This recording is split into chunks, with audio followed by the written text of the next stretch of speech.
Here I have OUKITEL WP23, and today I'm going to show you how to enter safe mode on this device. Firstly, you should hold down power key, and after this turn off menu appears, hold down your finger on power off. Then it suggests you to reboot to safe mode. You just tap OK and the device will be restarted in a safe mode.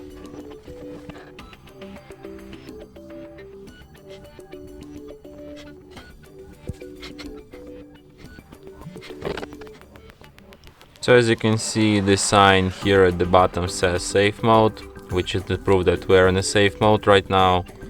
So if when you're done using safe mode, if you want to quit it, what you have to do is to hold down power key and just restart your device, and it will be restarted in a normal mode.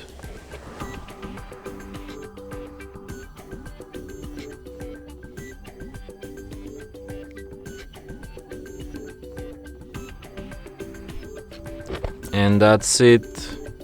Thanks for watching. If you find this tutorial useful, don't forget to hit that like button and subscribe to our channel.